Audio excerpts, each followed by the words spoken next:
Nabunyag na po ang sikreto ni Mel at Anton na karakter ni Sue Ramirez at Jameson Blake sa What Lies Beneath. Napag-alamang sinasaktan pala ni Anton ang asawang si Mel. Binaliktad din ni Anton ang kwento para ipamukhang masama ang kanyang asawa sa mata ng publiko.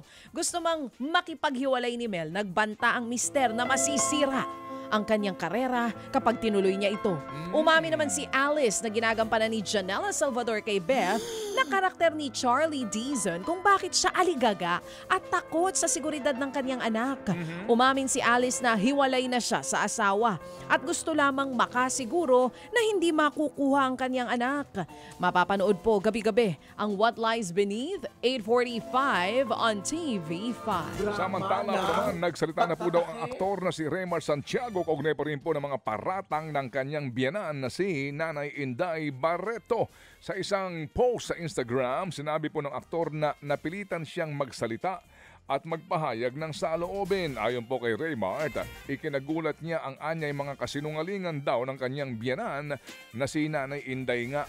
Hindi rin daw niya lubos na maisip kung papaanong nasisikmura ng pamilya ni Claudine at ang tahasang manira ng tao. Ayon kasi po sa kwento ni Inday Barreto sa online show ni OG Diaz, maraming ulit daw na nakaranas ng pang-abuso si Claudine sa kamay ni Raymart. Sa huli, sinabi po ni Raymart na hahayaan na lamang niyang lumabas ang katotohanan sa tamang panahon. Nagpasalamat naman po si Asia's fearless diva Jonah sa kanyang mga supporters at nagpahayag ng pagdamay matapos ang pagsisiwalat niya tungkol sa kanyang childhood trauma. Sa kanyang post, sinabi ni Jonah na ang pagbabahagi niya ng nararanasang pang-aabuso ay hindi para sa publicity kundi para sa awareness. Naniniwala raw ang singer na strong call sa kanya ito para makapagbigay lakas sa iba pang biktima ng pang-aabuso.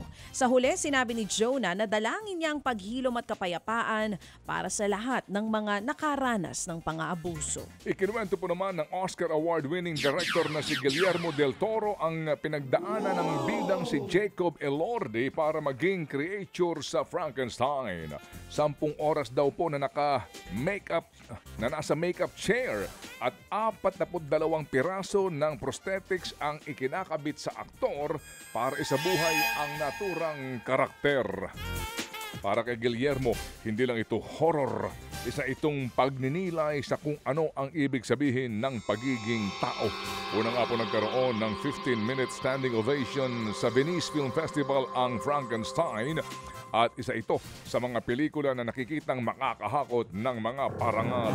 Mapapanood po ang Frankenstein. Oh, ayan na. Kailan yan? Frankenstein sa Netflix. Oh, kailan? Nobyembre. Oh. 7. Ba, malapit na. Ba, trailer pa lang. Ang ganda na. Ayun, oh. Oh. Hindi ba? Oh. Basta wag na yung elixir, ha? Kasi masasayang oras na. May bago dun eh, zombie movie. Oo. Sumakit ulo ko pagkas kumapanood eh. O, ito. Masayang oras mo dun sa House of Dynamite. Hindi, masayang oras mo sa elixir.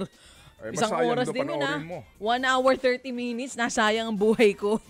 Panoorin mo yung House of Dynamite. Bakit? Nabuisit ka pagtapos? Yun ang sayang. O sige. Walang ending.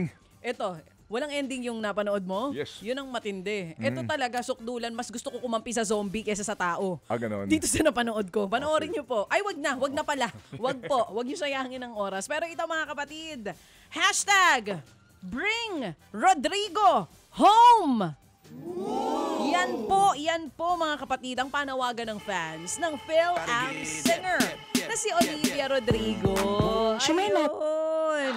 Matapos siya pong sabihin na gusto niyang bumalik dito sa Pilipinas. Sa isang panayam, sa susunod na taon daw gustong bumisita ng singer sa bansa. Hindi para mag-concert ha, kundi para bisitahin ng ibang isla at makapag-swimming. Hindi nga raw makapaghintay si Olivia kaya't lalong naging mainit ang pagsalubong sa kanya ng mga Pinoy noong nag-concert siya noong 2024 sa Philippine Arena. Dahil dyan, nag-trending po agad ang hashtag Bring Rodrigo. Olivia Rodrigo Home.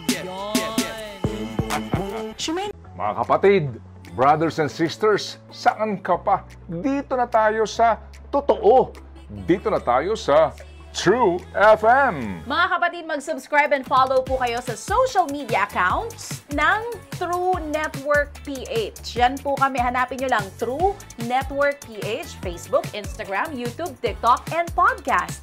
Mapa Apple or Spotify man yan, mahahanap nyo kami. Lahat ng mga napapanood at napapakinggan nyo po sa programa, nasa social media accounts namin yan. So, paano mga kapatid? See you sa social media!